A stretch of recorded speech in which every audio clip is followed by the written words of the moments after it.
And then we'll conclude, and we'll be happy to take any questions that you may have. And with that, I'll turn it over to Bob. Thank you, Mario, and good afternoon, Mr. Chairman and council members. To walk through the presentation you should have before you, first I will provide a brief overview of what the IAH terminal redevelopment scope of work is and talk through a few of the specific projects that are in the program, focusing on the Mickey Leland International Terminal itself, of course. That'll be followed in the presentation by Carolyn Hanahan, who will be speaking to the procurement process. And then, as Mario stated, I will take the presentation back to discuss the individual recommendations for contract award, and then close the presentation with upcoming milestones in the program looking at the next 3 to 6 months. So to begin, the IAH Terminal Redevelopment Program scope is a program that includes 7 distinct projects.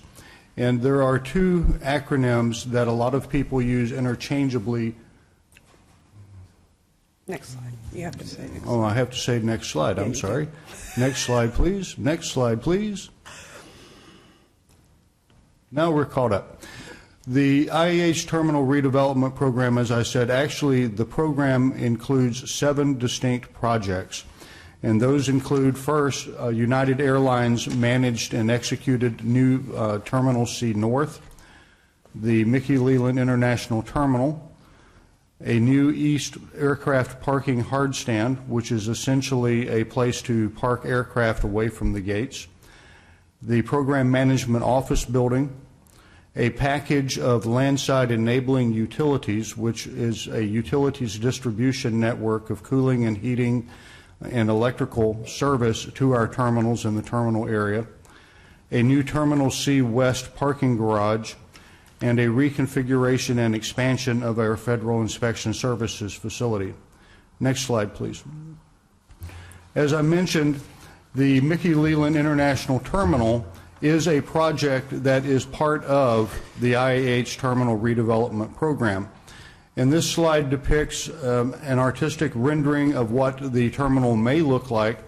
The terminal will have 14 wide-body gates and will include 4 separate procurement packages that we are soliciting to complete that scope. The first 2 is the architect engineer design, and then the second is the construction manager at risk for the terminal itself, which are 2 of the solicitation packages that we're briefing you on today. And then within the next 3 to 6 months, we plan to solicit the architect engineer for design and the construction manager at risk to complete the ramp work associated with the airside or airfield of the Mickey Leland Terminal. Next slide, please. This slide contains the overall vision statement, if you will, or objectives that we're seeking to include in the design and construction of the Mickey Leland International Terminal.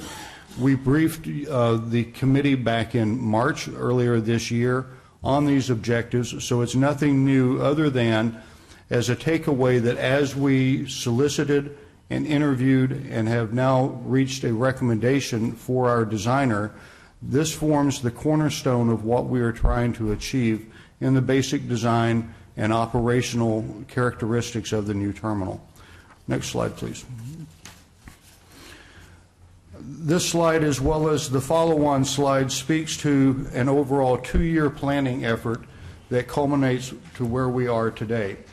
We first briefed Budget and Fiscal Affairs in April of 2014 on the IAH Terminal Redevelopment Program, the need for the Mickey Leland International Terminal, the strong airline support, and our basic approach in packaging the design and construction packages of the Mickey Leland Terminal prior to going to market, if you will.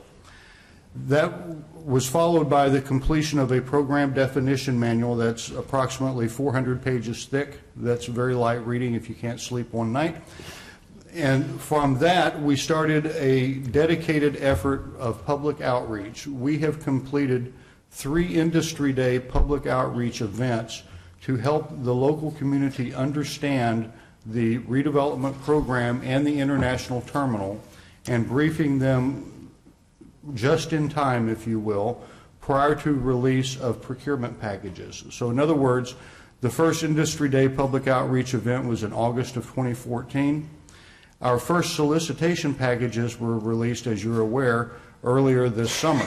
So we first briefed everyone on the vision and our approach, and then just in time prior to going to market, we conducted additional public outreach events within 3 to 6 months of the actual package release.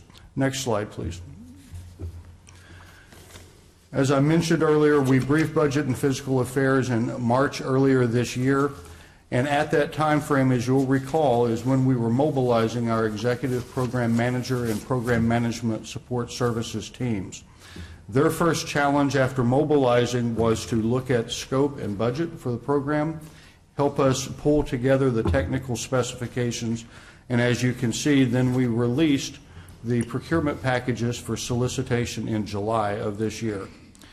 And then in October of this year, we had interim financing facility improvement approved, and then a related event, we broke ground on our new training center for our educational collaborative in late October.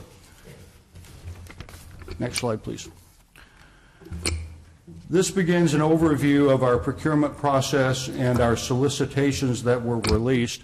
And before turning it over to Carolyn, what I would like to mention is looking down the right-hand column of the table, you will notice that of the 6 procurement packages, there was a mix of delivery methods, and that had a lot of thought put into what type of delivery method for each of these packages.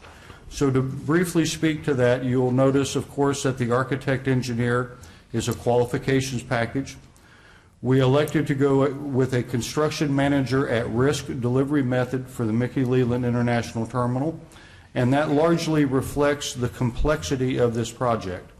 We're talking a multi-phase, multi-year project that will take approximately 5 years or more to complete, and 2 to 3 or more phases of building a piece of the building, demolishing a piece, and walking ourselves out of our existing facility while we continue to operate.